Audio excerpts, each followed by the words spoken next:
दर्शकों, real voice of India में आपका स्वागत है। पिछले कुछ समय से अगर देखा जाए तो जिस प्रकार से विश्व में काफी गतिविधियां तेज हो रही है, जिसमें से एक अगर बात की जाए तो जो कल वाला जो लेबनान पे जो हमला किया गया, हिजबुल्लाह को जो टारगेट किया गया, और उसका मतलब अभी पूरे विश्व में उसका रिएक्शन आ रहा है। तो पेजर का जो हमला था, पेजर ब्लास्ट था, वो क्या था, किस प्रकार से ये हमला हुआ, क्या कारण इसके पीछे हो सकते हैं, क्या वाकई में इसके पीछे इजराइल का हाथ है, तो यही सब बातों पे आज हम चर्चा करेंगे। चर्चा में हमारे साथ जुड़े हैं वीरेंद्र पंडित, जाने माने विश्लेषक। वीरेंद्र जी, आपका बहुत बहुत स्वागत है, धन्यवाद।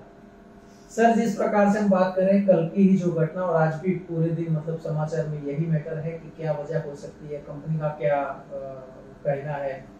पेजर की खास करके अगर बात करें तो भारत की अगर करीब 20, जब तक मुझे ख्याल है 2000 साल के आसपास या 1998 के करीब ये पेजर इंडिया में आया था, लेकिन उसकी ज्यादा लाइफ नहीं रही थी, क्योंकि उसके बाद कुछ ही समय बाद मोबाइल आ गया था। लेकिन कहा जाता है कि दोनों में टेक्नोलॉजी में फर्क है। जो पेजर है वो रेडियो फ्रीक्वेंसी पे काम करता है, जबकि जीपीएस पे काम करता है मोबाइल। और इसको अभी वॉरफेयर में जब ये इस्तेमाल होने लगा है, क्या कहेंगे, आपका रिएक्शन? देखिए, दो तीन बातें इसमें समझना जरूरी है। 1990 के दशक में शुरुआत में पेजर टेक्नोलॉजी काफी देशों में आ गई थी, जिसमें भारत भी शामिल था। उस समय मुझे भी याद है, मेरे पास भी एक पेजर था और उसमें हम एक मैसेज भेज सकते थे कि भाई आप मुझे फोन करिए या मैं आपको फोन करूंगा, बस इतना ही था उसमें। जी जी जी। उसके बाद में 3-4 साल बाद मैंने कहा 95-96 में मोबाइल फोन आ गए, भारत में भी आ गए। तो पेजर धीरे धीरे मार्केट से चले गए। अब इतने साल बाद आश्चर्य की बात है कि ये 25 साल हो गए, 25-27 साल हो गए, बिल्कुल पेजर का नाम फिर से न्यूज में आया है। और लोग सब लोग इस तरह से भी चौंक गए कि ये पेजर वही है कि जो हम इस्तेमाल करते थे। तो वो एक ऑब्सोलीट टेक्नोलॉजी थी, मतलब वो टेक्नोलॉजी खत्म हो चुकी थी ऐसा हम लोग जानते थे। लेकिन हिजबुल्लाह इस टेक्नोलॉजी का अभी तक उपयोग कर रहा था, क्योंकि हिजबुल्लाह को ऐसा लगता था कि ये इसको ट्रेस नहीं कर सकते, कोई भी सर्विलेंस नहीं हो सकती, इलेक्ट्रॉनिक सर्विलेंस वगैरह। लेकिन इजराइल ने इसको गलत साबित कर दिया। जहां भी इलेक्ट्रॉनिक सर्किट है वहां पर इलेक्ट्रॉनिक मौत भी होती है साथ में। जी जी जी, ये इजराइल ने साबित कर दिया। कल की घटना से जिस प्रकार से टारगेट किया गया, अब कहा जाए तो एक सीधा अभी हिजबुल्लाह कह रहा है कि इसमें इजराइल का हाथ है, लेकिन इजराइल ने अभी तक कुछ डिक्लेयर नहीं किया है। हाँ, इजराइल की यह विशेषता है, कहीं भी जहाँ हमला करता है तो कभी उसकी ऑनरशिप नहीं लेता, यानी उसकी जिम्मेदारी नहीं लेता कि हमने किया है। यही उसकी सफलता का राज है, क्योंकि वो कभी दूसरे आतंकवादी संगठन दावा करता है कि हमने किया है, हमने किया है, वो कभी भी इस तरह की बातें नहीं करता। इजराइल, खासतौर से इजराइल की जो सीक्रेट सर्विस है मोसाद, वो कभी भी इस तरह की बातें नहीं करती, वो चुपचाप अपना काम करती है। और एक खासियत और है, जहाँ भी वो हमला करते हैं वहां पर मोसाद का कोई भी व्यक्ति नहीं होता। अच्छा, हाँ। अब देखिए, ईरान में वो हमस के एक लीडर को मारा था, हनिये को, वहां पर भी पिछले 3-4 महीने से मोसाद का कोई आदमी नहीं था। उन्होंने हर चीज ऐसी परफेक्ट फिट करके रखी थी कि वहां पर उनके आदमी के होने की जरूरत नहीं है। वही काम उन्होंने कल किया लेबनान में। कोई मोसाद का आदमी, कोई इजराइल का आदमी पकड़ा नहीं गया इसको, और न किसी ने जिम्मेदारी ली, काम भी हो गया और किसी को पता भी नहीं चला। बिल्कुल। दर्शकों को बता दें कि कल की जो घटना हुई, जिसमें कुल मिला के करीब 9 लोगों की मौत हो चुकी है, पर उससे भी ज्यादा जो समाचार है वो है कि 2000 से भी 3000 के करीब लोग इसमें इंजर्ड हुए हैं, घायल हुए हैं। और जो घायल हुए उसमें भी 200 लोग हैं जो मतलब बिल्कुल सीरियस है, इस प्रकार की कंडीशन है। तो मतलब एक प्रकार से कहा जा सकता है। अच्छा सर, एक बात ये भी है कि जो पिछले 1 साल से जिस प्रकार की जो गतिविधियां तेज हुई, और जो सबसे पहला जो हमला हुआ था पिछले साल, तो तब एक ये भी बात आती है कि मोसाद अभी कुछ मतलब कमजोर पड़ा है। लेकिन कल की जो घटना है वो दोबारा एक बार पुरवार करती है कि मोसाद अपनी जगह है, और पूरे विश्व में उसकी जो जासूसी है वो शायद और कोई नहीं ले सकता। क्या कहेंगे? मोसाद हमेशा एक्टिव रहता है, जो उसको इनएक्टिव समझते हैं वो गलत होते हैं, हमेशा गलत साबित हुआ है। मोसाद अपने दुश्मनों से, यानी अपने टारगेट से कई कदम आगे होता है। जब तक आप उसको पकड़ने की कोशिश करें तक वो बहुत आगे निकल चुका होता है। बिल्कुल। कल का भी यही घटना कल रहा है। सही है। अच्छा सर, मतलब जिस प्रकार से देखे तो पिछले महीने में करीब 25 अगस्त को ये हमने देखा था कि इजराइल ने करीब 100 जितने फाइटर जेट थे वो वहां पे सेंड किए थे, लेबनान पे भेजे थे, और हिजबुल्लाह के जो भी ठिकाने हैं उसको उसने तहस नहस कर दिया था। और उसके बाद ये घटना किस प्रकार से देखते हैं, क्योंकि करीब 1 महीना भी नहीं बीता और ये दूसरी बार शुरू हो गया हमला। देखिए हिजबुल्लाह क्या है इसको जानना जरूरी है। ईरान उसको स्पॉन्सर करता है, उसको हथियार ईरान देता है, ट्रेनिंग ईरान देता है। हिजबुल्लाह एक तरह से ईरान का प्रॉक्सी है। ईरान खुद इस युद्ध में अभी तक साथ में नहीं आया है, डायरेक्ट केवल कर नहीं आया है, केवल धमकियां दे रहा है। अच्छा, उसकी तरफ से हिजबुल्लाह लड़ रहा है, क्योंकि ईरान को मालूम है कि अगर सीधे युद्ध हुआ इजराइल के साथ में तो ईरान का बहुत बड़ा नुकसान हो सकता है। ये समस्या वहां पर है हिजबुल्लाह के साथ। अब वो बिना ईरान की मदद के लड़ नहीं सकते, और उनके सामने मजबूरी ये है कि अगर वो लड़ेंगे नहीं इजराइल से तो ईरान उनका समर्थन नहीं करेगा, अच्छा, उसकी फंडिंग नहीं करेगा। ये हिजबुल्लाह की समस्या ये है, उसको लड़ना ही पड़ेगा, और ईरान उसको लड़वा रहा है, अच्छा, इजराइल के खिलाफ। हिजबुल्लाह शिया समर्थक है, शियाओं का समर्थन है। ईरान शियाओं का देश है। हमास सुन्नी है, हमास सुन्नी है, हमास सुन्नी है, अच्छा, लेकिन आतंकवाद के नाम पे तीनों को मदद कर रहा है ईरान खुद ही। अच्छा, आतंकवाद के मामले में शिया सुन्नी एक है, हाँ, सबको एक कर दिया उसने। अच्छा, और वो जहाँ पर उसको यूज करता होता है ईरान को, वहाँ उनको यूज करता है। ऐसा एक बात ये भी है कि जब इस प्रकार का माहौल और करीब 1 साल से ये जो मिडल ईस्ट में घटनाएं घट रही है, और बस अभी कुछ ही समय बाकी रहा है अमेरिका के इलेक्शन में, उसकी क्या असर पड़ सकता है, और अमेरिका इसमें किस प्रकार से, क्योंकि अमेरिका का साफ साफ कहना है, चाहे हम डोनाल्ड ट्रंप की बात करें तो उनका भी कहना है, और उनका साफ साफ कहना है कि हम ये युद्ध समाप्त करवाएंगे। क्या स्टैंड है? कहने की बात अलग है, युद्ध समाप्त तब होगा जब अमेरिका की हथियार बनाने वाली कंपनियां तैयार होंगी। सीधी सीधी बात है, चाहे वो यूक्रेन का युद्ध हो, चाहे वो मिडिल ईस्ट में हो, जितने युद्ध आगे बढ़ेगा उतने वहां के हथियार बिकेंगे, तो उनको फायदा ही होगा, उनको फायदा होगा। और वहां पर सबसे बड़ी बात है कि हथियार बनाने वाली कंपनियों में सबसे ज्यादा जॉब क्रिएशन होता है। अच्छा, तो कोई भी राष्ट्रपति ये जोखिम नहीं उठा सकता कि मेरे कार्यकाल में अनएम्प्लॉयमेंट बढ़ जाए, और उस वजह से भी मतलब कैसे भी करके ये वेपन्स का प्रोडक्शन चालू रहना चाहिए। मतलब बात भी करेंगे कि हम सॉल्यूशन लाएंगे, पर वही शस्त्र देंगे, युद्ध भी चलेगा, बातें भी चलेगी, हम अपनी जगह होते रहेंगे सब।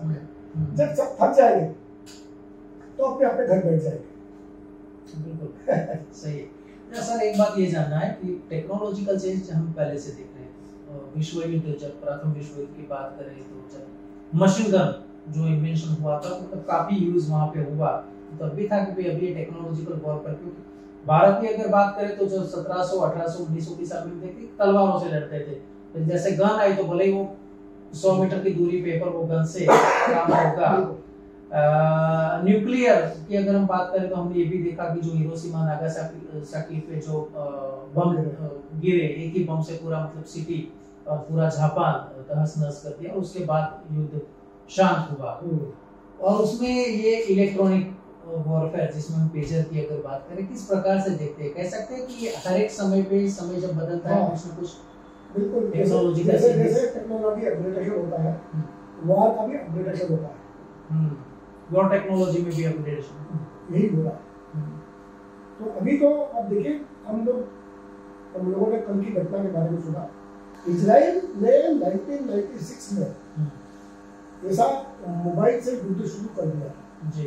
एक पैलेस्टीनियन आतंकवादी था, नाम उसका याद नहीं आ रहा मुझे, वो अपने पिता से बात कर रहा था मोबाइल फोन पर, मतलब उसके मोबाइल फोन पर उसके पिता का फोन आया, उसने सोचा कि मेरे पिता बात करना चाहते हैं, उसने कान पे लगाया तो उसको विस्फोट हो गया। हाँ बिल्कुल बिल्कुल, ये 1996 में हुआ था। हाँ हाँ। आप देखिए कि उस समय भी इजराइल के पास ऐसी टेक्नोलॉजी, कम से कम ऐसी थिंकिंग थी कि ये कर सकते हैं, कि ये हम कर सकते हैं। प्रेशर के बारे में, मतलब प्रेशर तो दुनिया में से हमें लगता था कि गायब हो गए, बिल्कुल, लेकिन हमें पहली बार मालूम पड़ा कि हजारों लोग लेबनान में आज भी प्रेशर का यूज कर रहे थे। हाँ हाँ हाँ, सही है। तो इजराइल को ये बात पता होगी और उसने पहले से ये सारी तैयारी कर रखी है। अब जैसे आपकी खबर है कि यूरोप की कंपनियां मना कर रही है कि हमारे प्रेशर नहीं है। हाँ बिल्कुल तो बिल्कुल, किसी कहीं से उन्होंने ये प्राप्त किए होंगे और जिससे उन्होंने ये प्राप्त किए होंगे उसी से इजराइल ने संपर्क किया होगा कि तुम्हारे प्रेशर में हम क्या मैलवेयर डाल सकते हैं। हाँ बिल्कुल बिल्कुल, और उसी का ये परिणाम जो देखने को मिला। अच्छा, एक कह सकते हैं कि ये जो घटनाएं हैं, मतलब आज भी जिस प्रकार से वहाँ पे हमले हो रहे हैं, वहाँ पे भी क्योंकि एक बाजू इजराइल कह रहा है कि हम भी अभी शांति वार्ता चाहते हैं, हम भी चाहते हैं कि गाजा को पुनः एस्टैब्लिशमेंट किया जाए, 3-4 देश मिलकर उसकी निगरानी रखेगा, और यूए ने भी उसको मना कर दिया कि हमें इसमें मतलब डायरेक्ट नहीं पढ़ना है, कोई नहीं पढ़ना चाहता। तो एक बाजू मतलब शांति वार्ता की बात चल रही है और उसी के बीच ये जो हमले हो रहे हैं, तो शायद मतलब लोग भी गुमराह हो रहे हैं कि ये क्या हो रहा है, क्या कहेंगे? असल में इसमें मिडिल ईस्ट की जो इंट्रा मुस्लिम पॉलिटिक्स है वो भी एक बड़ा फैक्टर है, उसके ऊपर लोगों का ध्यान कम जाता है। जैसे मैंने बताया ईरान शिया है जी, बाकी लगभग सारे मुस्लिम देश सुन्नी है। अच्छा सर, दर्शक ये भी जानना चाहेंगे कि जैसे हम जानते हैं कि पूरे विश्व में 2 हिस्से में बटे हुए हैं, शिया और सुन्नी करके 2 अलग अलग ग्रुप। हाँ, ये बात अलग है कि जैसे अहमदिया है, जैसे मुसलमान नहीं जानते हैं, जो गोरा मुस्लिम है उनका थोड़ा कल्चर मुस्लिम है लेकिन कल्चर थोड़ा अलग है, लेकिन अगर मेन जो स्ट्रीम है तो वो है शिया और सुन्नी। तो वो क्या है और उसमें कास्ट क्या तफावत है, वो थोड़ा हम दर्शकों को देखिए। इनका शियाओं और सुन्नियों का जो मतभेद है, झगड़ा है, वो मोहम्मद साहब के जन्म के उनकी मृत्यु के तुरंत बाद शुरू हो गया। अच्छा। तो मोहम्मद साहब के जो ससुर थे वो उनके उत्तराधिकारी बने, पहले खलीफा अबू बकर, वो सारे उनके समर्थक सुन्नी कहलाए। अच्छा, उनके समर्थक सुन्नी कहलाए। जो मोहम्मद साहब के दामाद थे अली जी, कुछ लोग उनके समर्थक थे। उन्होंने कहा कि भाई मोहम्मद साहब के जाने के बाद में जो नेक्स्ट जनरेशन है उसको मौका मिलना चाहिए अली को। वो उनमें 2 फाड़ हो गई थी, मतलब एक में वंश परंपरागत के मतलब दूसरा लीडर आएगा, बिल्कुल, तो वो उसे कहेंगे सुन्नी। नहीं, वंश परंपरा वाले लोग शिया थे। अच्छा, वंश परंपरा वाले शिया थे। हाँ, अली वो कहते थे कि दामाद है ये। अच्छा, उनकी बेटी से उन्होंने शादी की है, तो पिता के बाद या ससुर के बाद में उनका दामाद उनका उत्तराधिकारी बनना चाहिए, ससुर थोड़ी बनता है। सही। ये दोनों में बड़ा विवाद था, तो इसके कारण ये 2 बड़े हिस्सों में फैल गए दुनिया भर। पूरे विश्व में अगर बात करें तो करीब 180 करोड़ के करीब मुस्लिम होंगे, उसमें कितने ज्यादा मतलब परसेंटेज में देखा जाए सुन्नी ज्यादा है शिया ज्यादा है? 85% करीब सुन्नी है। अच्छा, 15% लगभग शिया है। और जैसे आपने बात किया ईरान में जो है वो ज्यादातर शिया है, वो शिया है, 95% करीब शिया है। अच्छा। और सर एक बात ये जाननी है, जैसे कह सकते हैं अभी पेजर जैसे आया तो मतलब आज भी मोसाद उतना ही स्ट्रांग है? मुझे लगता है कि मोसाद पहले से ज्यादा स्ट्रांग है, क्योंकि पहले ये सब टेक्नोलॉजीज उसके पास अवेलेबल नहीं थी। देखिए, कोई भी नई टेक्नोलॉजी आती है तो सबसे पहले वो किसके पास जाती है? आम जनता के पास नहीं जाती। अच्छा, वो जाती है डिफेंस में जाती है, वो जाती है सिक्योरिटी सर्विसेज में, वो जाती है इंटेलिजेंस में। तो लेटेस्ट टेक्नोलॉजी जो मोसाद के पास है वो अभी भारत में भी नहीं होगी। अच्छा, वो हमसे कितना आगे होगा। रॉ के पास भी नहीं होगी, सीआईए के पास शायद हो सकती है। तो जो दुनिया की बड़ी बड़ी इंटेलिजेंस एजेंसीज है, उनके पास टेक्नोलॉजी इतनी ज्यादा एडवांस होती है कि वो जो काम हम कई वर्षों में नहीं कर सकते वो आप तुरंत झपकते कर सकते हैं। तो ये कल वाली घटना से साबित हुआ है। और वो एक बात और है कि वो पुरानी टेक्नोलॉजी को भी यूज करना जानते हैं। हाँ बिल्कुल, ये कल की घटना से साबित हुआ है। क्योंकि मतलब पूरा विश्व शायद ये जान चुका था कि अब तो पेजर का खत्म हो गया है, लेकिन कल जब पेजर आया तो दोबारा सब वही सोचने लगे कि पेजर का मतलब हाँ 20-25 साल वाला टेक्नोलॉजी दोबारा कैसे। अभी की जनरेशन में तो किसी को शायद पता भी नहीं होगा कि पेजर नाम की कोई चीज हुआ करती थी। बिल्कुल हमें मालूम है कि हमने यूज किया हुआ है। हाँ, इसलिए हम जानते हैं। अच्छा, ये हो सकता है कि जो पेजर इस्तेमाल कर रहे हैं, जैसे कि हमने बताया कि मतलब रेडियो तरंग से चलता है, तो पता नहीं चलता लोकेशन उसका एग्जैक्ट कहाँ है, जीपीएस वाला टेक्नोलॉजी तो है नहीं। तो ये संभावना है कि जो भी पेजर यूज कर रहे हैं वो सिर्फ हिजबुल्लाह के ही संगठन के आदमी है या फिर कॉमन पीपल भी वहाँ पे यूज करते हैं लेबनान में? नहीं, ज्यादातर जो लोग घायल हुए हैं उनमें हिजबुल्लाह के ही लोग हैं। अच्छा, जो है पता लगा, खबरें आई लगभग 2500 लोग, 3000 में से 2500 लोग वो एक ही जगह पर एक ही इलाके में थे। ज्यादातर बिल्कुल दूसरी जगह में थे, लेकिन ज्यादातर लोग एक ही इलाके में थे और एक साथ उनमें विस्फोट हुए।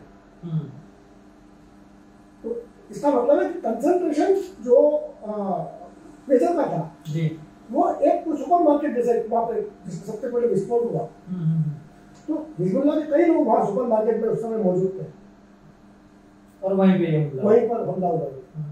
जैसे आपने बताया ना कि मालवेयर टेक्नोलॉजी मतलब आज भी मोसाद जानता है कि कैसे उसका यूज करना है। अच्छा सर, एक बात ये जो अमेरिकी मीडिया है CNN, उसने बताया कि पेजर डिवाइस है, तो मतलब दो अंदाजे लगा जा रहे हैं कि क्या किया होगा। तो जिसमें एक है कि बैटरी ओवरहीट हो जाए और फट जाए, ऐसा कोई मतलब हैकिंग उन्होंने किया था, या फिर दूसरा ये है कि जहां पे वो मैन्युफैक्चरिंग होता है उसी टाइम वहां पे ऐसा कुछ बैटरी में डाला गया हो। तो ज्यादा संभावना ये है कि जो डिस्ट्रीब्यूटर है या आप जैसे कह रहे हैं मैन्युफैक्चरर, उसी एंड पर इसमें कुछ मैनिपुलेशन किया गया होगा। संभावना हो सकती है। संभावना ये है, इनको हिजबुल्लाह को पता नहीं होगा जब दिन से ये पेजर्स मंगवा रहे हैं, वहीं पे वो लोग वहीं पर उन्होंने मैनिपुलेट किया होगा। ये एक बड़ी संभावना है। जो आप जो दूसरी बात कह रहे हैं कि लोकल लेवल बैटरी लेवल पर, हाँ बिल्कुल, बैटरी को रिमोट से ओवरहीट करना, मैं टेक्नोलॉजिस्ट नहीं हूँ, लेकिन मुझे लगता नहीं कि इतना पॉसिबल है, क्योंकि सारी बैटरी एक साथ ओवरहीट कैसे होंगी। बिल्कुल सही है। हाँ, और ये तो मतलब करीब 1 घंटा एक ही समय में घटना बनी जी, तो ये संभावना ज्यादा है कि मैन्युफैक्चरिंग के समय ये डाला जाए। जी जी जी। अच्छा सर, जिस प्रकार से हमने ये तो बात किया कि कल जो ये जो घटना हुई, लेकिन थोड़ा अमेरिका वाला पर्सपेक्टिव देख लेते 2 दिन पहले, जहाँ पे मतलब करीब 2 महीने के अंतराल में दोबारा जैसे हमने देखा कि डोनाल्ड ट्रंप पे हमला हुआ। अब काफी सारी चर्चा हो रही है। एक चर्चा ये भी है कि इतनी सारी सिक्योरिटी के बावजूद ये कैसा हो सकता है। फिर एक चर्चा ये भी जगी है कि एक ही नेता के ऊपर ऐसा कैसे हो सकता है, कि काफी सारे लोग वहाँ पे हैं, काफी सारे लोग इलेक्शन में हैं, काफी सारी सिक्योरिटी सभी को प्रदान की जा रही है। क्या कहेंगे? अभी जांच चल रही है इसमें, अभी एकदम किसी निष्कर्ष पे पहुंचना तो संभव नहीं है। जहाँ तक पहले वाले हमले का सवाल है, हम जानते हैं कि उसमें एक व्यक्ति मारा गया था जी, और स्नाइपर्स ने उस हमलावर को भी मार गिराया था। वहाँ तक तो ठीक है। दूसरे वाले हमले में जहाँ तक जो पता लगा है 1990 से लेके अभी 2015-16 तक ये व्यक्ति जो हमलावर है ये डोनाल्ड ट्रंप का ही समर्थक था जी, बहुत समर्थक। बाद में उसका कोई मोह भंग हुआ, क्या कारण था हमला अभी ठीक से पता नहीं है, पर उसने बाद में ये डेमोक्रेटिक पार्टी का समर्थन करना शुरू किया। और अभी भी ये स्पष्ट नहीं है कि वो वास्तव में हमला करना चाहता था या नहीं, क्योंकि गोली पहले ये पता लगा था कि गोली चली, बाद में ये पता लगा गोली नहीं चली, केवल बंदूक दिखाई दी थी। तो अभी ये कहना मुश्किल है कि वास्तव में वो हमला करने आया था या डराने आया था, किस मकसद से वो पोलो ग्राउंड तक पहुंचा था। ये हमें कहना भी मुश्किल है।